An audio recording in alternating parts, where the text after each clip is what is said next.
Ô, Lito, qual que é a história mais louca que você conhece da aviação, assim? Ou a história que te marca mais, assim? Mas eu acho que a mais louca seria assim, que você fala assim, caraca, mano, inacreditável isso. A história mais louca também virou vídeo no meu canal. E é uma história maravilhosa. Ela é louca mais pelo sentido de humanidade que ela contém do que pelo que foi feito mesmo. É a história de um cara que se perdeu no Oceano Pacífico. Ele estava com um aviãozinho, desses aviãozinhos que fazem... Teco-teco. Aquele É, que você tava pilotando lá no Decola Lito? mais ou menos como aquele, só que Tá. é para fazer pulverização de lavoura, Que é aquilo, é sabe? pequenininho. Aham. É pequenininho, monomotor. E o carinha, ele tava... alguém na Austrália comprou esses aviões da Califórnia. E ele tinha que levar, né? Atravessou o Oceano Pacífico inteiro Naquele aviãozinho? naquele aviãozinho Cê é louco. para entregar lá. Ele tinha o juízo não perfeito. não tem avião cegonha, né? Pra levar. Mas esse cara tava no juízo perfeito? Tava, ia ganhar uma grana para levar esses aviões lá. Então o que eles fazem? O tanque do produto químico, eles Mete de encheram de gasolina, aí faz a modificação no avião e passa a alimentar o motor. Então ele fazia etapa de 8 horas de voo num negocinho desse tamanho, sentado lá. E aí, na penúltima etapa, ele tava decolando ele em um ala, né? Eles sempre voavam em dois. Tá? Qualquer problema, um tá sabendo socorre do o outro ali, né? Porque se caiu no mar, bicho, aí até achar é que nem uma leija. Aí o outro já tá com a posição ali. E aí na decolagem o amigo sofreu um acidente. E aí ele volta, pousa, e aí não aconteceu nada com o amigo, né? Mas. E aí o amigo fala: não, vai embora você, porque senão a gente vai perder o dinheiro. A gente tem que entregar esses aviões lá. Pelo menos entrega um, a gente ganha metade do dinheiro. E aí ele resolveu ir sozinho. E essa navegação que é feita em cima do mar, com um avião pequeno assim, você navega como se fosse um barco. Ou você usa um sextante para se mover pelas estrelas, ou você vai fazendo cálculo de vento, para onde o vento está jogando teu avião. Eu tenho que chegar em tal ponto a tal hora, se eu não chegar... E no mar é muito difícil, cara.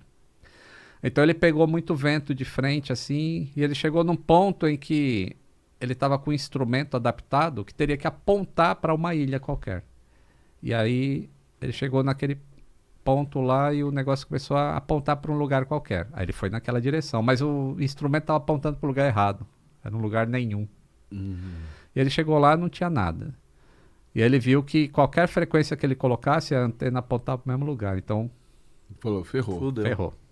Tô no meio do oceano, não sei onde eu tô.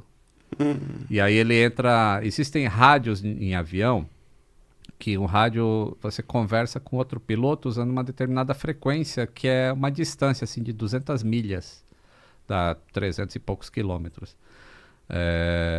Existe um rádio de ondas curtas, que esse você fala muito longe. Então ele fez um anúncio no rádio de ondas curtas, falando, ó, eu não sei onde eu tô perdido no meio do oceano e eu achei que eu tava indo para Auckland, na Nova Zelândia, mas não vejo nada. Não... E aí, um piloto ouviu ele transmitindo isso no rádio. Um piloto de DC-10 que tinha decolado da Nova Zelândia. E aí ele resolveu ajudar. DC-10 é o quê? Um avião grandão? É um avião grandão. Eram 3 motores. Hoje quase não tem mais voando hoje em dia. Mas ele é um avião grande. Tá. E aí o piloto falou com os colegas dele, pô, vamos ajudar a procurar esse cara aí. Aí vou falar com os passageiros também.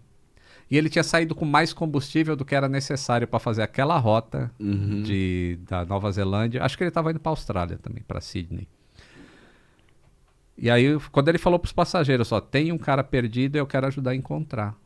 E aí os passageiros falaram, beleza, vamos nessa. Aí foi cada um para a janela, ficou olhando pela janela, ver se achava o cara. E aí o método... Como é que você acha um aviãozinho desse tamanho, no palheiro. agulha no palheiro no meio do oceano? E aí o método que o cara usou é fantástico. Que cara, o O piloto, piloto do que avião ajudar. grandão? É. Tipo do 747? Do 747. Primeiro ele teve que convencer esse pilotinho a falar assim, ó, não voa mais para lugar nenhum. Fica fazendo aí voando em círculo. O cara já tava mais de 8 horas voando. Nossa. Ele falou, pô, se eu voar em círculo assim... Vai Ele queria ir para qualquer lugar, assim, para ver se encontrava Uhum. alguma coisa. Aí, como é que você convence uma pessoa? Não, fica voando em círculo aí que eu vou te encontrar. Que eu vou achar. No meio do oceano. Quer que eu continue? Lógico. E aí, esse cara falou, bom, eu preciso saber se ele tá a norte ou a sul da gente, ou a leste ou oeste. E aí ele pediu pro cara assim, ó, pega o seu avião e aponta em direção ao sol. Aí o piloto apontou em direção ao sol. E ele pegou o avião dele e apontou em direção ao sol também. Ele falou, põe a mão e conta quantos dedos tem da linha do horizonte até a altura do sol. E aí o cara botou a mão assim e contou 4 dedos. E ele contou menos dedos do que o cara. E aí ele falou, bom, então eu já sei que o cara tá a sudoeste da gente. Porque a Terra não é plana. É redonda. E então, dependendo da latitude que você tá e da altitude, vai ter uma distância do Sol em relação ao horizonte. Porque o Sol não se põe ao mesmo tempo em todos os lugares. Uhum. Então, se falta mais tempo para ele se pôr em algum lugar, então você sabe se aquele tá a leste ou oeste de você, ou se tá a norte ou sul. E aí ele falou, bom, esse cara tá pra cá, mas eu não sei ainda se tá mais pra esquerda ou mais pra direita. E ele virou o avião naquele sentido. E aí foi chamando pelo rádio que só dá pra ouvir quando tá mais perto, que seria essas 200 milhas aí. Aí tem uma hora que esse rádio funciona. Aí o cara responde por esse rádio. Aí ele marcou um ponto no mapa, assim, bom, aqui eu sei que eu tô a 200 milhas de algum lugar. E aí ele voou mais 200 milhas para cá, até a hora que ele perdeu a comunicação. Perdi. Aí ele marcou mais um ponto. Aí ele virou o avião para cá, e aí marcou um terceiro ponto. Aí tirou a mediatriz desses 3 pontos e falou, esse avião tá mais ou menos por aqui. E ele virou o avião dele para lá, e deu 4 horas e pouco de busca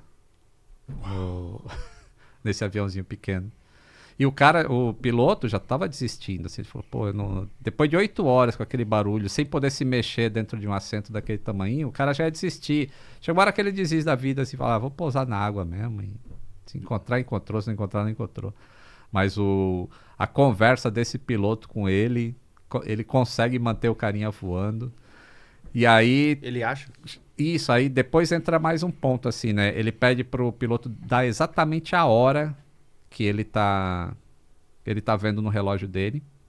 Aí ele vê a hora que ele tá vendo no avião dele e vê a hora que tem uma ilha lá perto, qual a hora que aquela ilha tem. E aí ele calcula pelo tempo de pôr do sol, mais ou menos a posição que o cara tá, e pede para uns navios irem para aquele lugar. E aí o cara tem uma hora que o aviãozinho avista umas luzes e fala, puta, achei uma ilha. E ele vai naquela direção, mas não era uma ilha, era um navio. E aí, como ele passou em cima do navio, aí o navio sabe a posição que ele tá. E aí ele deu a posição, aí o DC-10 veio, e aí guiou esse aviãozinho até o aeroporto lá. Quando o cara pousou, acho que eram mais de 16 horas de voo já. Nossa! Ele pousou, acabou o combustível, o motor apagou. Cara, que demais. Caraca, que história O louca. título dessa... tem muito mais detalhes nessa história, mas o título do vídeo é A Melhor História de Aviação de Todos os Tempos. E é um caso real e esse comandante, depois eu preciso contar uma outra história que ele fez. Teve um acidente em um voo para Antártica, que eles faziam voos panorâmicos. E ocorreu um acidente no Monte Erebus, na Antártica. E aí, quando foi fazer a investigação, foi erro de piloto. Se o cara entrou... Se você entra com o avião totalmente controlável no chão, é erro de pilotagem. Existe uma categoria para isso, inclusive.